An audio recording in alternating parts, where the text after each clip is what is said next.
నమస్తే sir. హెచ్‌ఆర్‌ల MLA Kiran Kumar గారిది ఒక ఆడియో రిలీజ్ అని ఆడియో ఏంటంటే కాల్ రికార్డ్ అనేది ఒకటి రిలీజ్ అయింది. సో, అది జెన్యూన్ అందా? రియలే అంటారా ఆళ్ళు మాట్లాడింది? అంటే నేను గూడా విన్నానండి అది. ఎమ్మెల్యే గారు ఎవరికో మహిళ కాల్ చేసినప్పుడు "నువ్వొస్తానన్నావు రాలేదేంటి? నీకోసం వెయిట్ చేశాను." అది ఇది అని మాట్లాడటం. అది మాట్లాడడం కరెక్టేనా సార్? ఒక ఎమ్మెల్యే అయ్యుండి, ఒక ఎమ్మెల్యే అనుచరులు మళ్ళీ మాట్లాడారు. నీ ఫ్ అనుచరుడు గూడా మళ్ళీ తర్వాత ఫాలో అప్ కాల్ చేసి ఏంటి సార్ నీ ఫోటో చూసారు చూసారు. నిన్ను అని చెప్పి ఇష్టపడుతున్నారు. నీ ఇంట్రెస్ట్ పడుతున్నారు ఎందుకని అనేటువంటిది. సార్ ఇంత ఎమ్మెల్యే అయ్యుండి అలా మాట్లాడడం కరెక్టే అంటారా? అంటే ఇక్కడ అంటే ఈ ఆడియో టేప్ అనేది ఇప్పుడే ఫస్ట్ టైమ్ అయితే కాదు. అవును. అంతకుముందు కొంతమంది ఎమ్మెల్యేలు చూసాం. అది కూడా అధికార పార్టీ ఎమ్మెల్యేలే చూసాం మనం. హ్మ్. హ్మ్. ఎందుకని ఇలా జరుగుతుందంటారు? అంటే ఇక్కడ ఎమ్మెల్యేలు, ఎంపీలు, రాజకీయ నాయకులు అనేటువంటి వాళ్ళు ఎక్కడో ఆకాశం నుంచి ఊడిపడరండి. వాళ్ళు గూడా అందరి ప్రజల్లాంటి వాళ్ళు, సామాన్య ప్రజలే వాళ్ళు. హ్మ్. కాకపోతే ఏంటంటే వాళ్ళు పోటీ చేశారు. ప్రజలు ఎన్నుకున్నారు. వాళ్ళు అధికార పక్షంలోకొచ్చారు. అధికారంలోకొచ్చారు. అయితే ఇక్కడ వాళ్ళు గమనించాల్సిందేంటంటే, సాధారణ వ్యక్తిగా నువ్వున్నప్పుడు నీ వ్యక్తిగత జీవితం వేరు. నువ్వు ఏం చేసుకుంటున్నావు ఏంటనేటువంటిది ప్రజలకు సంబంధం లేదు. కానీ ఒక బాధ్యతాయుతమైనటువంటి పొజిషన్‌లో నిన్ను ప్రజలు ఎన్నుకున్నప్పుడు, చాలా బాధ్యతగా నీకున్నటువంటి వీక్‌నెస్‌లని పక్కన పెట్టి, ప్రజాసేవకే నీ జీవితాన్ని అంకితం చేయాల్సినటువంటి బాధ్యత వాళ్ళు నీ మీద పెడుతున్నారు. ఓటర్ అనేటువంటి వాడు. నేను ఒక ఎమ్మెల్యే అయిన తర్వాత, లేదా ఒక ఎంపీ అయిన తర్వాత, నేను అంతకుముందున్నట్టే నేను ప్రవర్తిస్తాను అనేటువంటి పద్ధతిలో నువ్వెళ్ళావంటే, ఇవాళ టెక్నాలజీ పెరిగిన తర్వాత సెల్ ఫోన్‌లు, రికార్డింగ్‌లు, తర్వాత స్పై క్యామ్సు ఇవన్నీ వచ్చిన తర్వాత చాలా ఈజీగా బయటపడిపోతారు మీరు. గతంలో గూడా చూసాం. గంటనొకళ్ళు, అరగంటనొకళ్ళు వీడియో కాల్స్ చేసి వాళ్ళు హ్మ్. చేసినటువంటి విన్యాసాలు. సభ్య సమాజం సిగ్గుపడి తలదించుకునే పద్ధతిలో వాళ్ళు చేసినటువంటి వికృతి చేష్టలన్నీ మనం చూసాం. అది జరిగిన తర్వాత గూడా నిర్సిగ్గుగా, నిర్లజ్జగా వాళ్ళని వాళ్ళు సమర్థించుకున్నటువంటి పద్ధతి ఇంకా జుగుప్సాకరంగా ఉంది.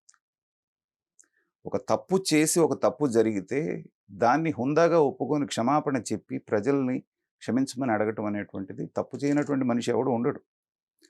కానీ తప్పు చేసినప్పుడు కంపల్సరీగా క్షమాపణ అడిగి ఇంకొకసారి ఈ పొరపాటు జరగదు అంటే ప్రజలు అంతటితో మర్చిపోతారు. క్షమాగుణం ఎక్కువ మన ప్రజలకి. సహనం గూడా బాగా ఎక్కువ.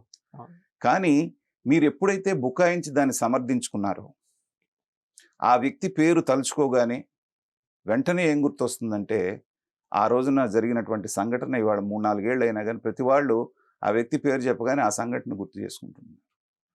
ఒక ఎంపీ గారు చేసిన విన్యాసం అతను అంతకుముందు పోలీస్ ఆఫీసరు, తర్వాత ఒక ఎంపీ అయ్యాడు. హ్మ్. అవి ఎవరికీ గుర్తులేదు.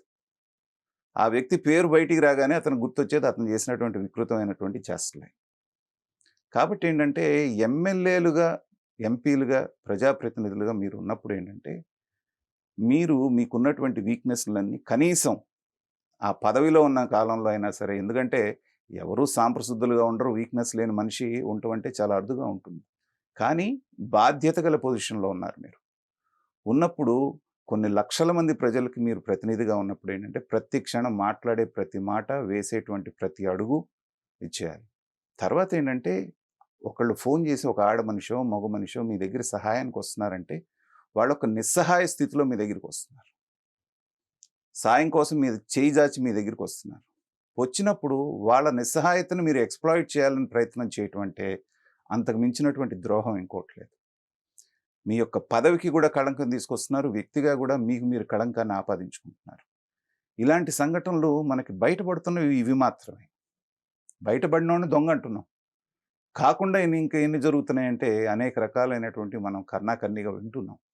కాబట్టి ఇలాంటిది ఎవరు చేసినా ఇవాళ అది అనుకోకుండా జరిగిన 3, 4 సంఘటనలు, 3, 4 ఆడియో లీక్ ఏవైతే ఉన్నాయో అవన్నీ అధికార పక్షం వైసీపీ వాళ్ళకి సంబంధించినయి గాబట్టి వాళ్ళని విమర్శిస్తున్నాం గానీ, అలాంటివి ఎవరు చేసినా అది ఏ పార్టీతో సంబంధం లేదు. వ్యక్తిగా అతను చేసింది తప్పు. అధికారంలో ఉండి ఒక రెస్పాన్సిబుల్ పొజిషన్‌లో ఉండి అతను చేసినటువంటి తప్పు. దాన్ననేటువంటిది అందరం ముక్తకంఠంతో ఖండించాల్సిందే. ఇలాంటి దురదృష్టకర సంఘటనలు ఇంకా ముందు జరగకూడదని జెప్పేసి ఆశిద్దాం. అలాంటిది జరిగితే మాత్రం విచారకరం. Thank you sir.